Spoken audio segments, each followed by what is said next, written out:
Good morning, you guys. It's day number 31 of my stay-batical to 50. Thanks so much for joining. As you know, this is my 100-day journey to transform my body and my mind and to see what happens. So I've been out here every day, most every day, for the past 31 days. I've officially now gone past a month, almost at 1/3 through this experience. And you guys that have been watching my daily videos, almost daily videos, have seen all the updates. And what I like to do when I come on my morning walk, which I'm on a 60-minute walk, I do this every morning when I'm walking, except on the days that I rest, like I talked about yesterday. But I come out here and I come on Instagram and talk to you guys about a lot of the mindset things that kind of go into a journey. So if you're just finding these, you're just finding out about my stay-batical to 50. No, I've not gone away. I'm not on vacation. A lot of people, they hear stay-batical and they're like, oh, you're on vacation. No, I'm not. Still doing all the things with my podcast recording schedule.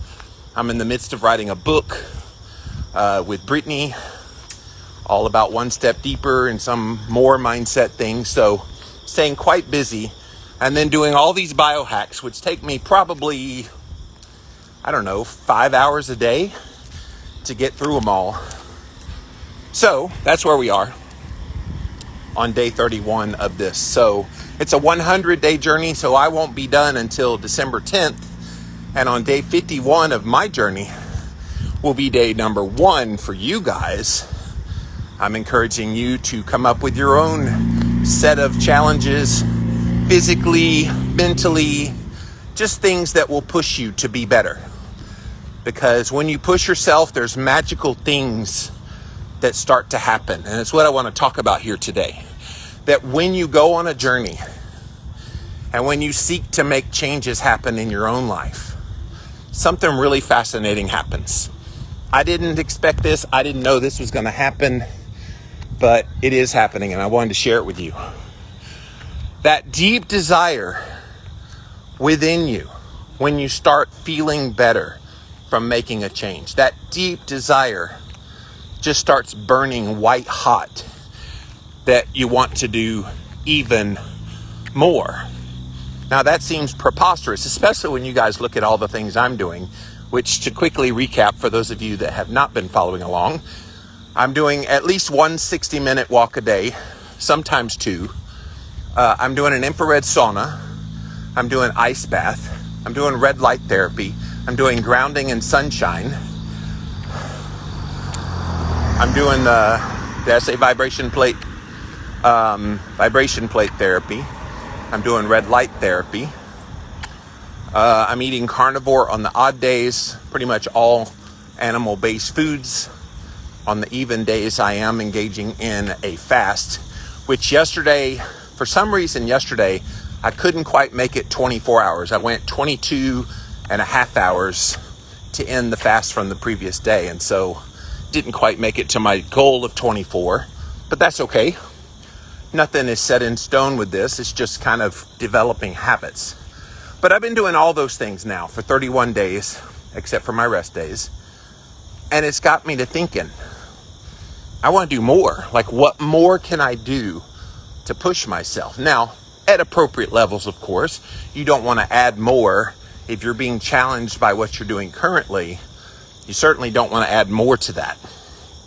But if you find that what you're doing, you're kind of bored with, you're kind of stuck in a rut, there's no law that says you can't add new things, take away things. Oh, meditation was the other thing.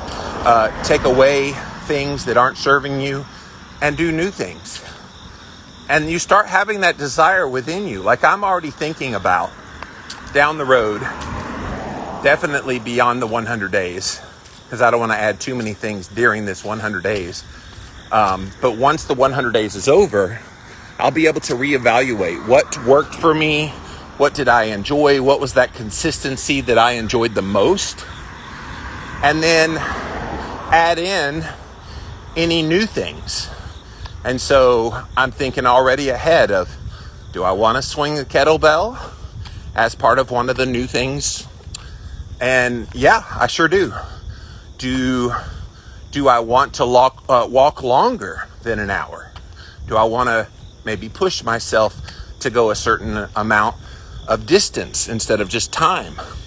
Yeah, I probably do want to push myself to do that. Again, not yet. I'm still on this journey. You don't want to jump the gun on your journey. Now, if there's a day that I want to do an extra session of something that I'm doing, so be it. In fact, yesterday, I almost did a second session of the red light therapy, almost did a second meditation. I wanted to talk to you guys first and kind of get an idea of your thoughts on this. It's really fascinating. But have you been on a journey of your own making or following someone's protocol?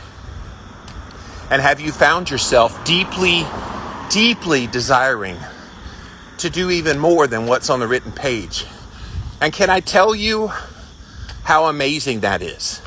Because a lot of us start on a journey, sometimes a little bit harder journey at first, and we push ourselves and we do all the things that are in that protocol. And we're like, oh my gosh, I don't know if I'll ever get used to doing this. And then after you keep doing it and keep doing it and keep doing it, what happens? You find that it's not as challenging anymore. You find that you need new ways to challenge yourself. And imagine it like going to the gym. So if you went to the gym, and I'm going to use real basic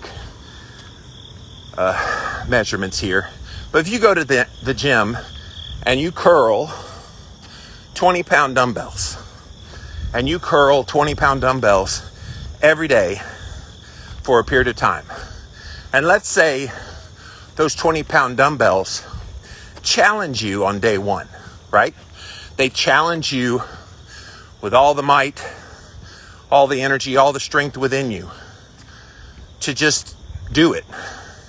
And of course, you're feeling the burn and, oh my gosh, I don't see how I could ever lift more than 20 pounds in a curl. But then you keep doing it. What happens? What happens over time when you do a thing over and over and over again?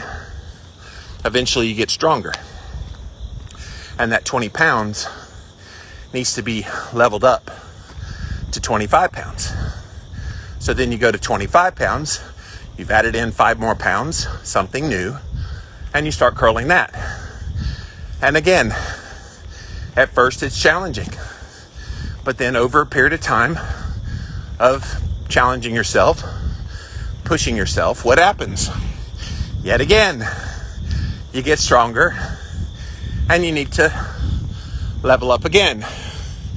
You need to do even more. And that's what happens on any journey. If you're finding yourself on a journey doing a certain thing and you never feel that desire to level up, to do even more, I would argue you're not being challenged. I would argue you're not pushing yourself enough. Because if you were, you would be pushing yourself to do even more. And look, if it's super easy at the beginning, that's comfortable.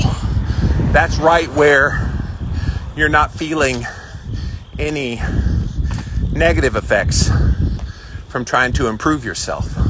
And look, I'm going to use what I just did as an example. That was the first hill. I have 2 major hills on this trail, one at the very beginning and one at the very end. And I did that one. Yes, I'm still breathing hard, but you guys have seen me on here some days where I'm going up that hill and it's all I can do to talk. But I talked all through that and did just fine. Why? Because I've walked this trail every day, sometimes a couple times a day, for 31 days, except for my rest days. So you get better, you get stronger the more that you do something. And so if you start off too easy, you're never going to feel that burn within to want to push yourself to do more. Why? Because it's easy from the start. So make it harder from the start, make it much more challenging from the start, and then you get the gratification of knowing, yeah, that kicked my butt for a period of time, but then I started kicking its butt, and then I needed to go meet a new bully, so to speak. I needed to go and push myself even more. But do you find that? Do you find that when you try things that are seemingly hard, seemingly impossible even, and then you accomplish the thing and you're able to do that thing that you thought was not possible, isn't there this desire that builds up deep within you to want to go do more? Or am I just the weirdo?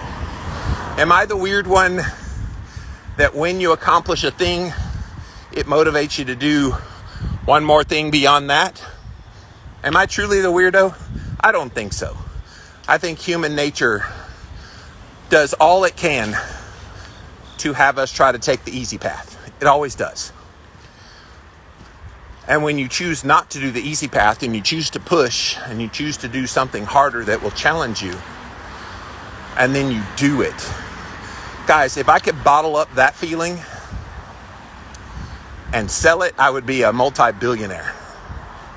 Because people are always wanting changes, they're always wanting improvements, but they're not willing to put in the effort to challenge themselves appropriately. And so, let me hear from you. I want to hear your thoughts. Do you find that things you want to accomplish that you don't think are possible, and then you start trying it, and you do it for a period of time, do you find that you even want to go beyond that? Because it's the most radical thing you could do, is to just push yourself to your limits. And here's the funny part, and I've talked about this before. When you push yourself to your seeming limits, the reality is that's not even close to your limits. We fool ourselves into believing that our ceiling on any given situation is like at some level, when our actual ceiling is way higher. And so when you reach higher and then you accomplish it, man, that sense of satisfaction that you get from that is so amazing. Hi guys. So I wanted to uplift you guys with that today, that maybe you're kind of hesitant about starting something because you're like, oh, it seems too much. And yes, it does. Think about when you started keto, those of you that eat a ketogenic diet. Was day one wonderful? I'm going to go with no. I'm going to go with day one, especially if you came off the standard American diet. Jimmy Moore, circa December 2003, and then January 1st, 2004, starting the Atkins diet. I went from 1,600 grams of carbohydrate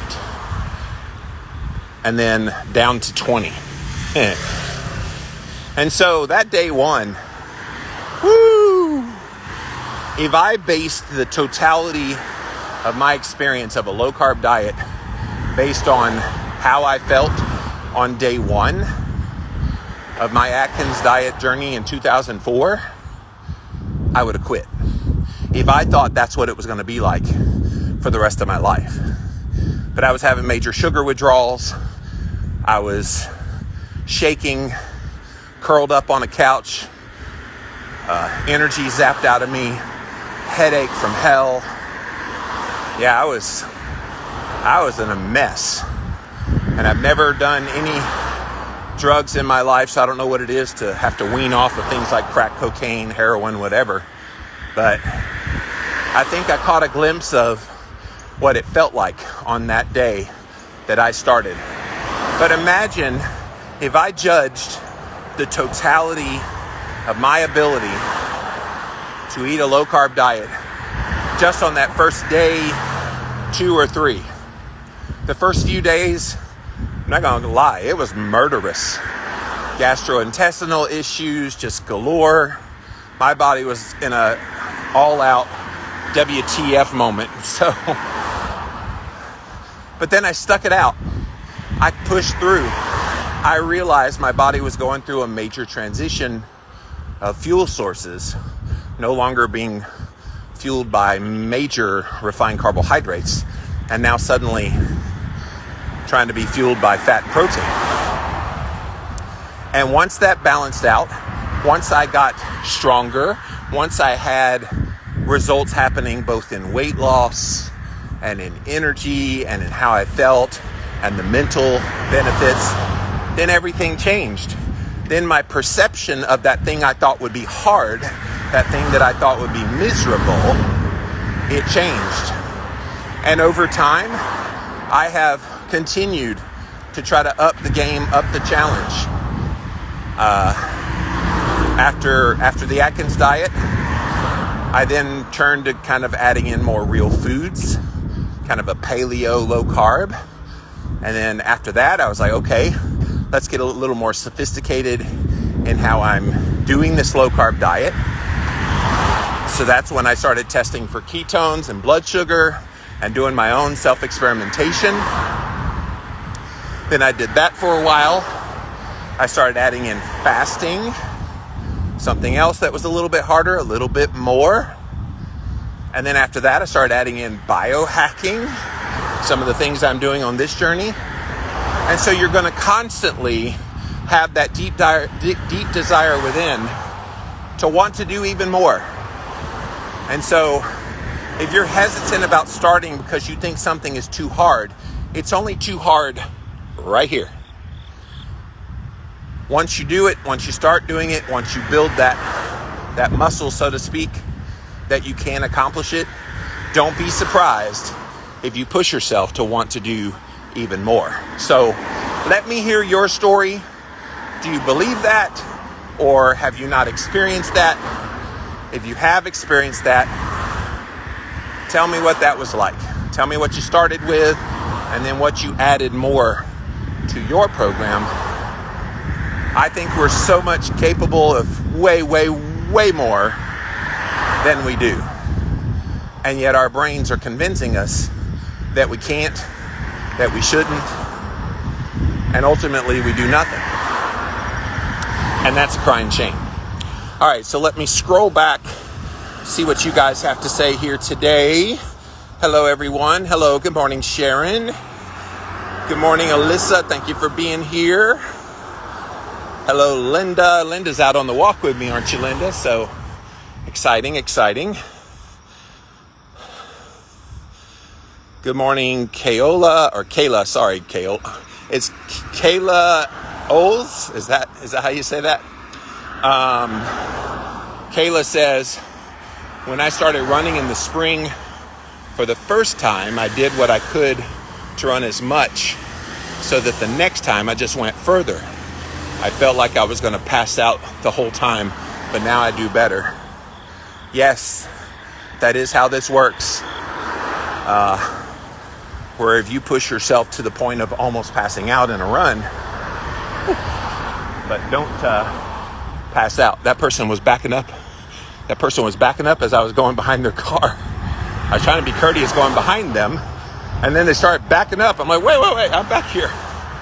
But you're pointing out exactly what I'm saying here, Kyla, is when you do push yourself to that brink, then you get to go a little further. Maybe it's not as hard. Maybe you don't feel like you're at the brink anymore. That's a cool feeling. Like, you guys have seen me go on this trail. And when I first started, I went a certain amount down this trail. I'm coming up on it here real soon of what my old halfway point is. Now, I want to see what the time is when I get there. So I will update when I get to that point. So you can see how much. It used to take me 30 minutes to get to that point. I will let you know how long it took me to get to that particular point today. And you'll see what I'm talking about. Kira says, when I'm at the gym doing group training, the other people are amazed that I can do heavier weights and can keep going, but I'm almost at the 3-year mark of my journey. Yes, because of the consistency, because you've been able to build up to that and add to that, add new things, do more. You're now capable of doing things that, whoa, people are like, oh my gosh, if I had your willpower, I could do that. Yeah, don't disrespect someone's journey by saying, well, you just must have good willpower. I hate that so much. You guys get that have had success in a journey? Let's say you lost weight. Let's say you transformed your body. You're able to run in a marathon, for example. All of those things, people, oh, well, you just have great willpower. I don't have that. Yeah. No, you have lazy power. You have inability to push yourself power. Don't dismiss my accomplishment by calling it, well, you just must have willpower. It's highly disrespectful if you ask me. If you ask me. So, yes, welcome in everyone. If you're just joining us, day number 31 of my sabbatical to 50. This is my 100-day journey to transform my body and my mind. And I'm talking about this subject of having this deep desire within you to want to do even more. So you push yourself and you push yourself and you push yourself at the beginning of a journey, and all of it seems so hard, almost impossible. And yet, then you do it over a sustained, consistent period of time, and the magic begins where you want to do even more. All right, guys, I'm coming up on that halfway point. I'm going to flip the camera. This set of boxes used to be my halfway point. So right here is where I would turn around. All right, so let me look at the clock. This used to take me half an hour to get to that point. That used to take a half an hour. Guess how long I've been walking? Are you ready? Day 1, that was a half an hour. Day 31, you ready? 20 minutes. I'm 10 minutes ahead of pace from day 1. Do you see how quick that was? Do you see how fast that thing that seemed impossible on day 1 now has pushed me so far ahead of schedule? I'm able to go way down this trail a lot more. You guys feeling it? And when you push, day 1, it was all I could do to get to that point and turn right back around. Day 31, I'm blowing by that. 20 minutes in. That's incredible. And I'm proud of that. And look, I'm getting to the point where I'm going to push myself to get to Lena Lane. I have these markers along this trail, and Lena Lane is the furthest I've ever gone. We will see where I'm at when I get down that way. But that's an example, you guys. Making that old halfway point from day 1 in just 20 minutes when it used to take me 30.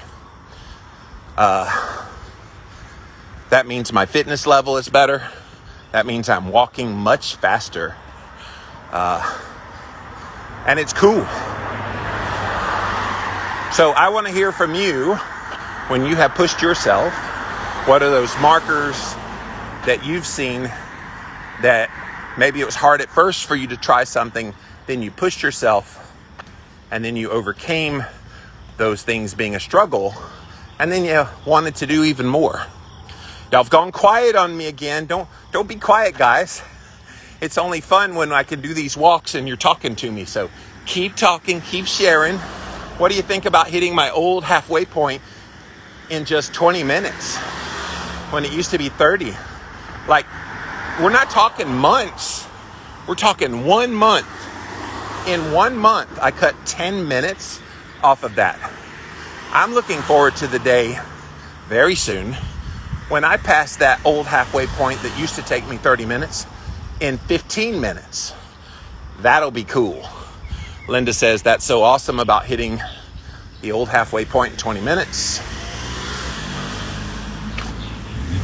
Hang on, guys. I'm at this real scary intersection, and there's cars galore.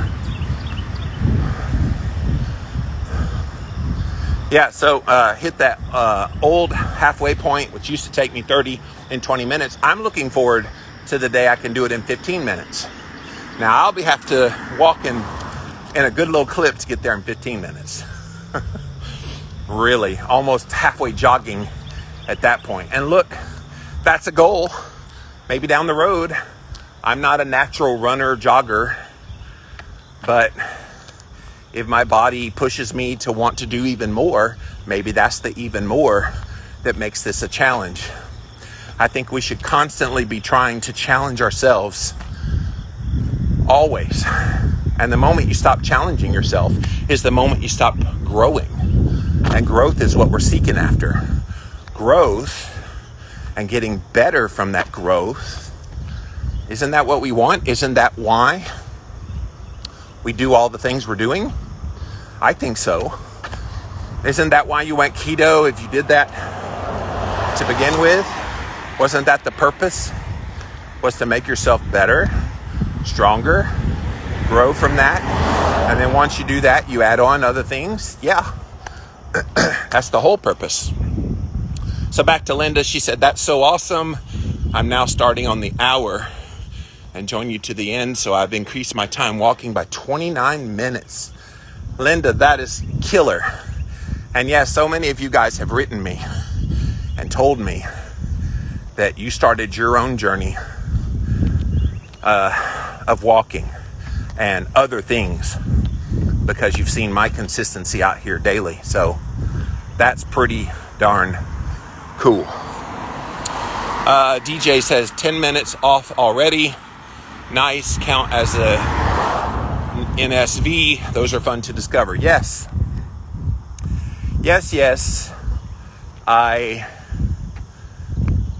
Look, I'm going to consistently push myself. It's who I am. It's what I'm about. And I'm good with that. All right, so guys, look at this. I am coming up. Let me turn it around again. I am coming up on Lena Lane, that little green sign. You probably can't see it quite yet. But Lena Lane is the furthest I've ever gotten. I've been pretty much doing Lena Lane for much of the last week or so.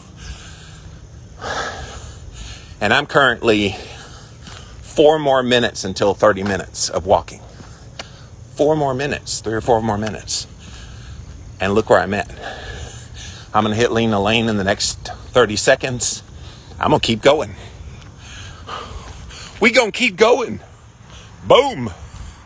Keep on going, keep on trucking. Gives us hope that there is progress. Yes. Del Norte, yes. I want to give you guys hope. So I'm going to show you as I pass it. There's Lena Lane, the old Lena Lane, and I'm still going. We haven't been down to this part of the trail yet. As you can see, it just keeps going. I've got a few more minutes to walk. And when I reach some new halfway point, I will make the turn around here in just a minute. But it's exciting, guys, when you start seeing the progress and you start noticing that you're stronger, that you're more able. It's pretty fascinating. It's a lot of fun to know that you can push yourself to do even more.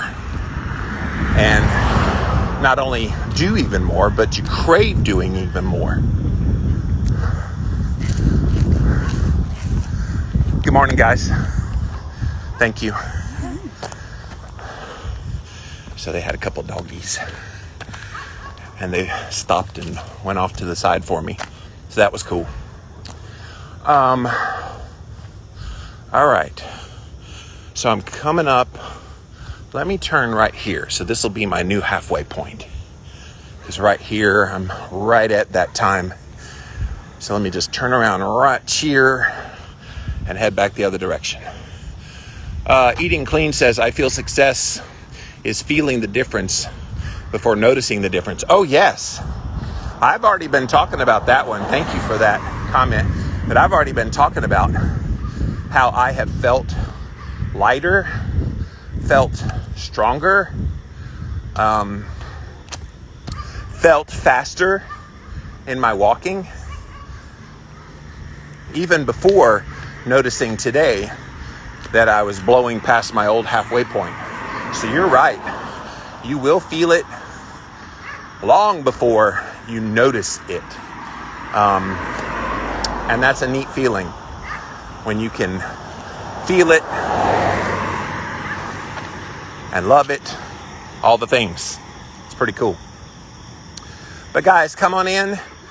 Day 31, Stay Batical to 50, my 100-day journey to transform my body and my mind, and really anything else that I notice happen.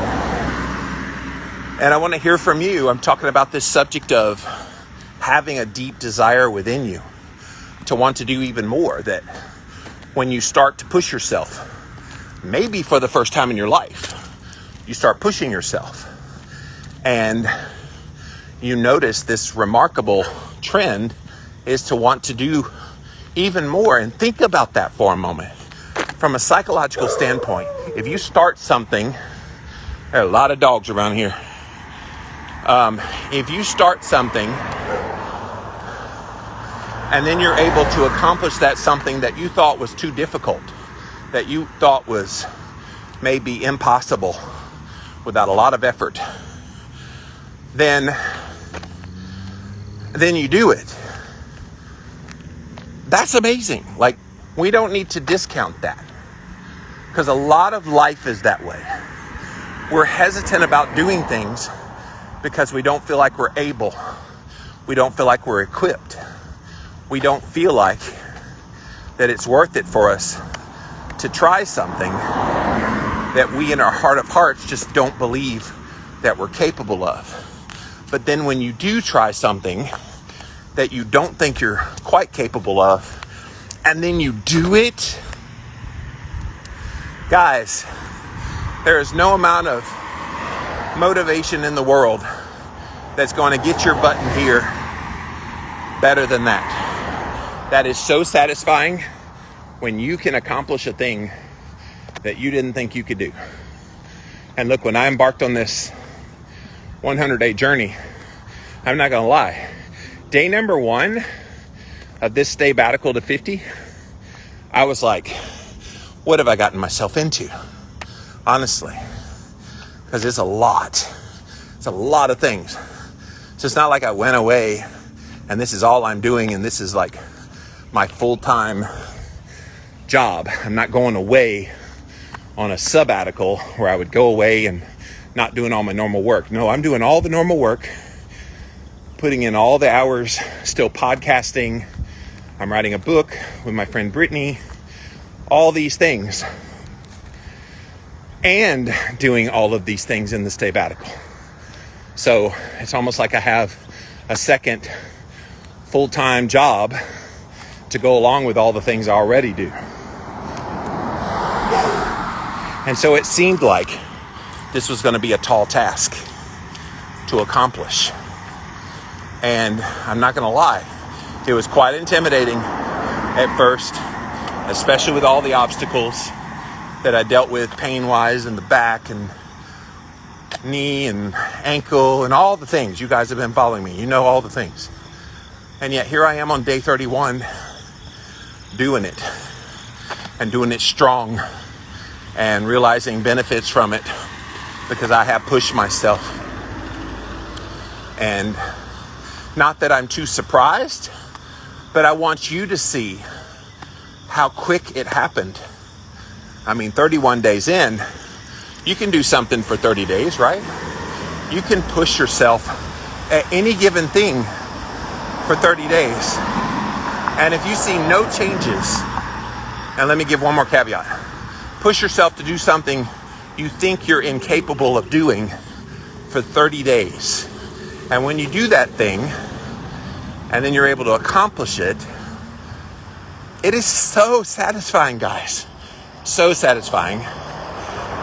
Your keto-rific journey says you're doing great. Thanks for motivating us. Thank you. I'm trying to be an example that whatever you think you can't do, that's just your mind telling you that you can't do it. It is. It's just your mind. Your mind loves to play tricks on you. Your mind loves to convince you that you're not as capable as you are to do the things. And that's gross, guys. That's horrible. It's horrible if you try to do something for yourself, try to improve yourself, and want to improve yourself, and then you kind of come up with something that you want to do, and then when you try to pursue that thing, you don't really put your heart fully into it because you don't think you're capable. No wonder you fail. No wonder you may not even try it. I've heard this about keto for many years. Well, I tried that keto diet. How long did you do it? It was the worst 2 days of my life. And I'm like, you didn't do keto. You didn't do keto. 2 days of your life? You're not even keto adapted till at least 2 weeks. And in some people, longer than that, 4, 6, 8 weeks to get fully keto adapted. So keep in mind that consistency and doing the thing, even if it hurts, even if it feels awkward, even if you don't feel like you're living up to a standard that you should be going on, do it anyway. Do it anyway. And once you come to that realization of what's happening is when you'll see the changes happen that make you want to do more. Travert says, way to go. Thank you. Good morning, guys. And so I love to see the people that are out on this trail this time of day. So I always see this man with his dog walking his 2 little girls to the school. So there's a school across the street from my house. And so he walks them to that school, and then he walks back home with his dog. He doesn't say very much, but it's cool to see him. I see a lot of older people out on this trail getting in their exercise. It's really neat.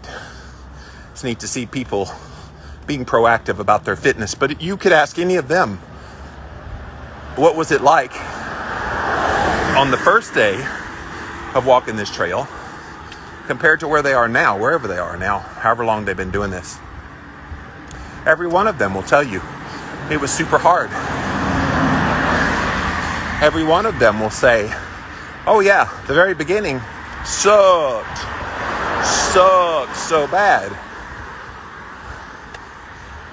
compared to where they are now. And so it's easy to get lost in this idea that you need to already be at some level. But you work your way up. Don't go too easy to start, but don't go overboard and make it impossible. Let's say that my goal on day one of this was to go for 3 miles. However long it took me, 3 miles. Would I have done it? Probably. Would I have done it quickly? Not a chance. Would I have enjoyed it? No. Because after a mile, I'd be like spent maybe. But that's what you do. You push yourself to a goal. That's why I thought the time thing was interesting, to do a 60-minute walk. So whatever it was, go halfway, it's 30 minutes. And then walk back home, that's another 30 minutes. So, and I've been able to see progress from doing it with time as opposed to distance. All right, guys, you've gone quiet on me again. I know some of you are getting ready for work. Some of you just aren't available to chat down there, but definitely want to hear your thoughts on this subject. I'm feeling really good. My schedule has been really awesome. Like, I've gotten in the groove of doing all these things, adding in new things like 31 days ago. I thought might mess up my schedule, and it did. At first, I was getting a little bit behind on my podcasts, getting them ready for the next week. I was getting behind on my emails. A lot of things changed when I started this journey.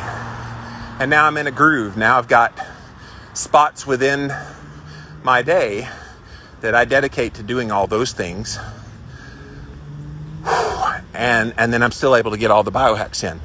And so that's another thing that has happened in the midst of this is I started off thinking, how in the world am I going to get it all in? And now I've figured it out. So that's cool. Good morning. Hi, guys. Holly says, just got ready to go to a sub job at the school I retired from. Oh, wow. I have been a substitute teacher, Holly. That is no fun. But you're a former teacher, so I know you know how to handle a classroom. There's a little bit of culture shock for me because I would be in a second grade class one day, and then the next day an 11th grade English class, and then the day after that a 7th grade special ed class. It was just so unpredictable in the day by day that I got sub jobs. If I had one classroom that would be my kids that I taught, I think I could handle that a lot better than bouncing around. But yeah, teachers, they don't get paid enough to deal with the stuff that they deal with. No, not even close. And I was surprised when I was in an advanced English class. It was the 9th grade, and it was advanced English. English was my degree in college. And I would be teaching them things that I thought were pretty basic for a 9th grade education. And they didn't know. They didn't know certain things. Didn't know anything about them. And I'm like, isn't this advanced English? They're like, oh, advanced doesn't mean we're smarter. It just means we're the good kids. I'm like, when did that happen? When I was in high school, advanced meant you actually had intelligence. Somewhere along the way it got changed. Kira says setting new goals is always a part of the journey, but setting realistic but challenging goals is always the key. Yes, that is what I'm communicating here today, Kira. Thank you for succinctly underscoring that. When you set yourself a goal, don't make it so easy that you get bored with it and you're like, well, nothing's happening.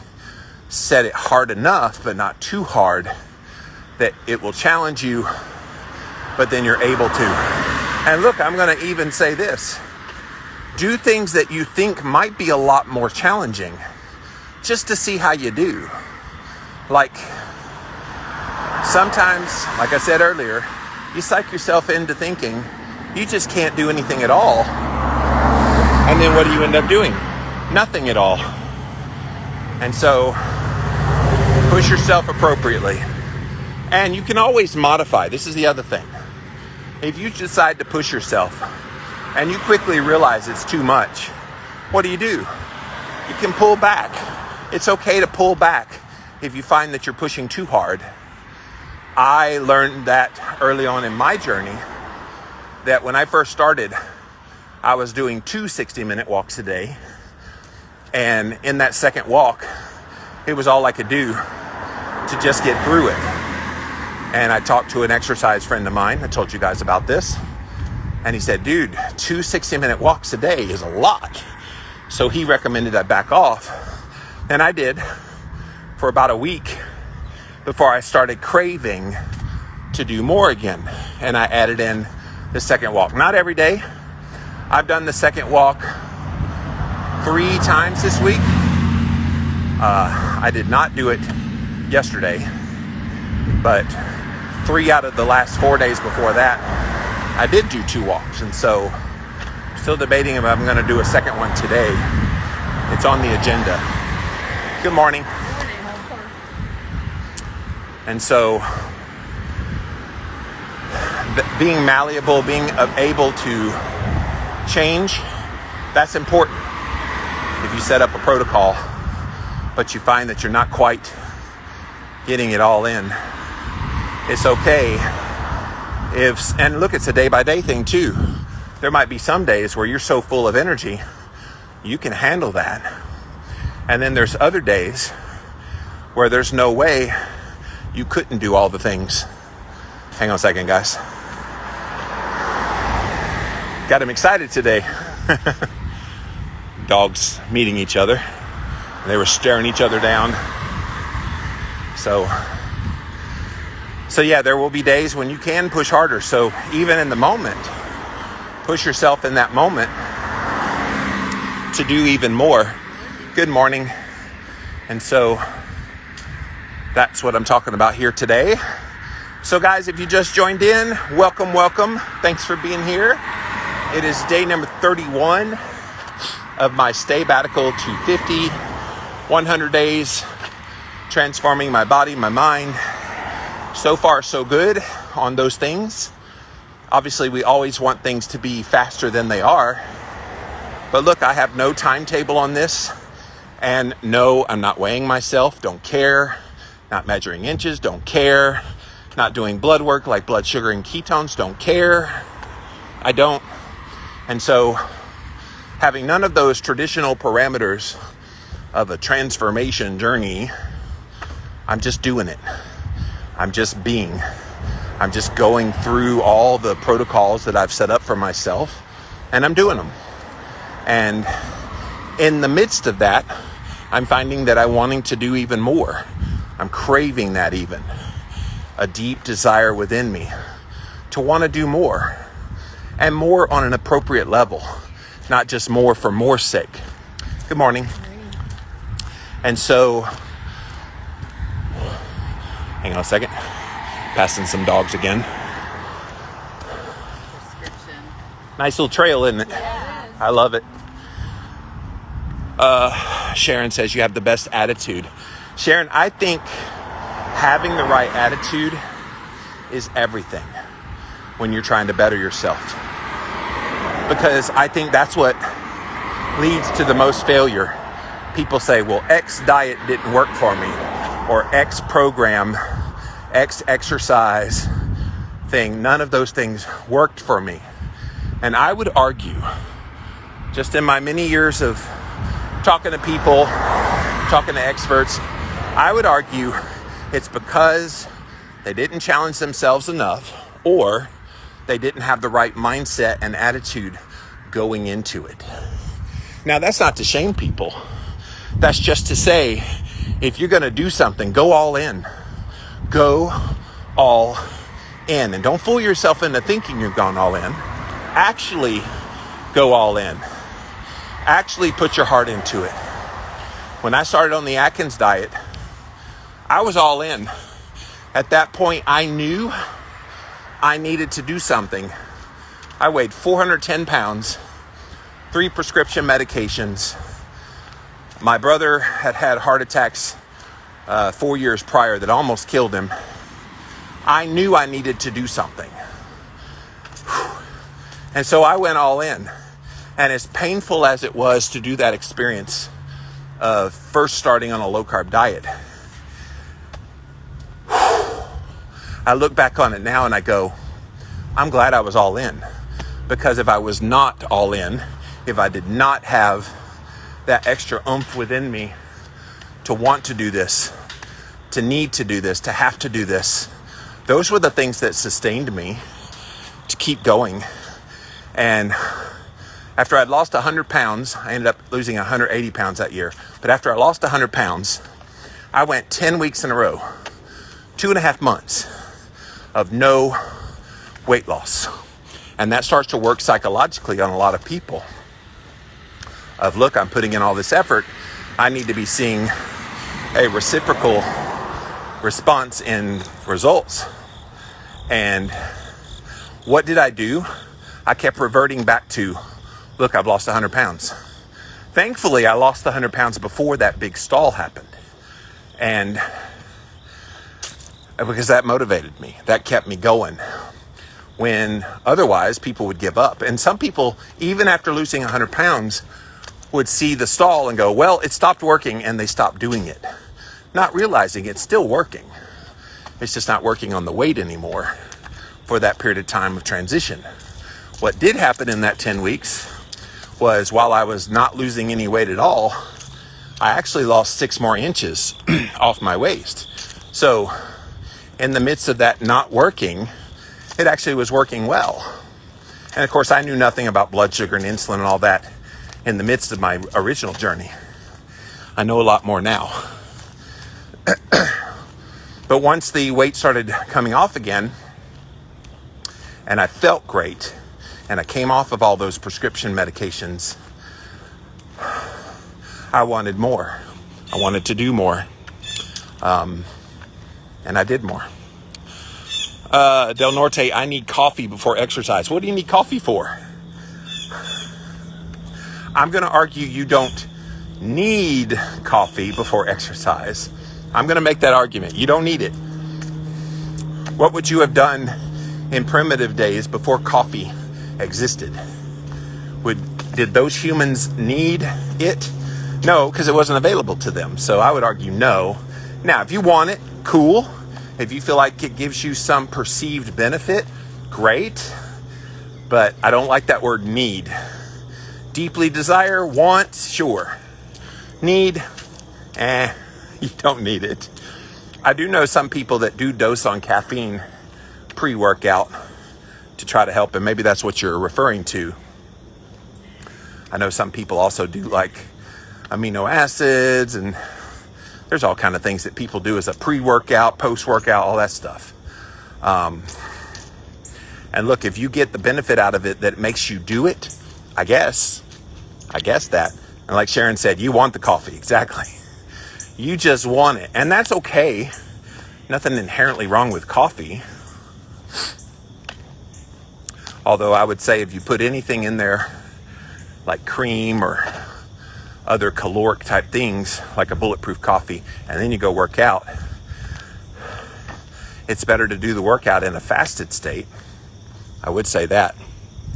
Alice says, I need coffee, or want coffee, excuse me. If I ever catch myself saying I need it, I back off. Yes, because that is the sign of an addiction. I always tell people who drink a lot of coffee, you're addicted. And they're like, no, I'm not. And I said, okay, just go without it the next 30 days. Nobody's ever taken me up on that. So they all go, oh, well, I could quit whenever I want. Okay, go ahead.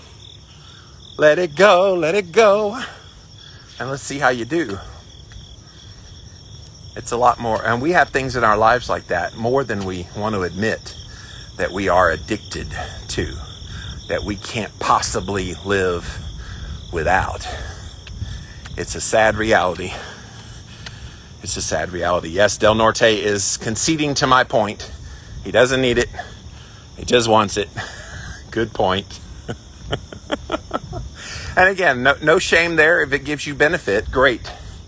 And if it even psychologically, doesn't even have to physiologically do anything. If it psychologically makes you think you can work out harder in the gym and you end up working out harder, look, I find that's a nice benefit analysis there. Even if it's a placebo effect, even if you're just equating, well, I had the coffee and I'm able to push myself harder. Never mind that you probably could have pushed yourself just as hard without the coffee, but your brain's telling you it's the coffee. It's a fascinating little psychological experiment.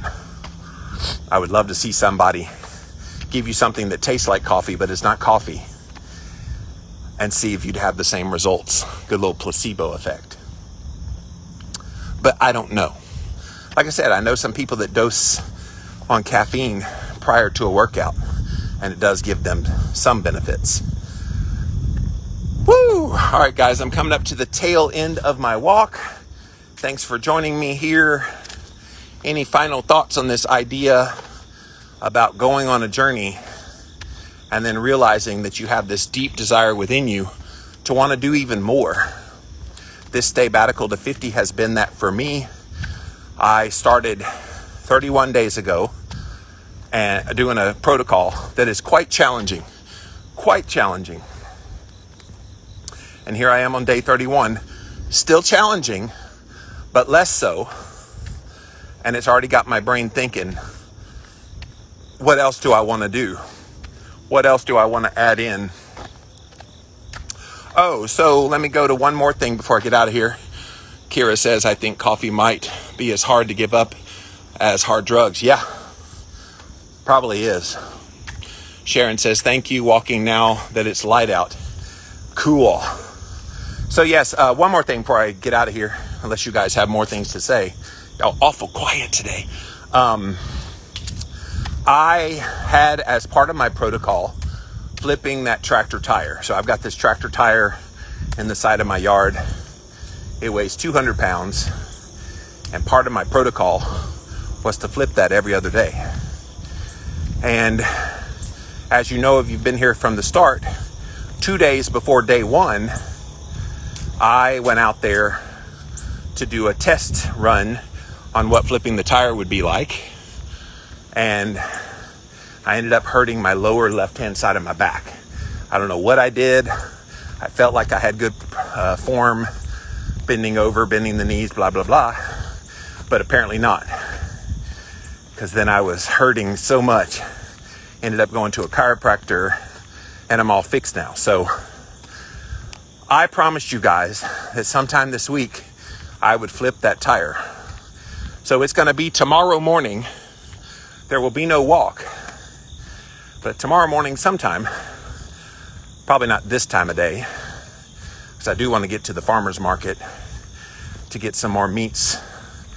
So when I get back from the farmer's market, I will likely get out there in my side yard and start flipping the tractor tire. So, not putting any parameters on it as far as how many rounds, but my goal is like 8 to 10 flips and at least 4 rounds. I used to go, when I was in the heyday of flipping it 3 or 4 years ago, I could go as many as 10 times and then doing 8 to 10 rounds of 10 flips. It's pretty intense, but I'm ready to push myself for more. I'm ready that now that the fat loss in the midsection is definitely happening, to do things to firm that up, to build muscle. What's amazing to me, I was looking in the mirror the other day. Yes, because guys stare at themselves in the mirror. And I noticed the muscle that I had grown doing the tire flips 3-4 years ago is still there. I never lost it. And of course, that's a testimony to the carnivore diet.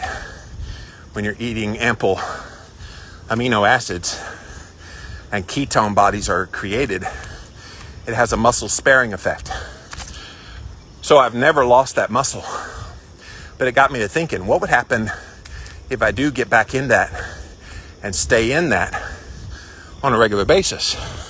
It would have there'd be no limit on how muscular I could be, strong I could be. I think my body's built for it. I got very broad shoulders. So we're going to see. That's always been a dream of mine, to not just lose the fat, but to actually change body composition, meaning more muscle. So we're going to see what happens. So I will go live on Instagram tomorrow.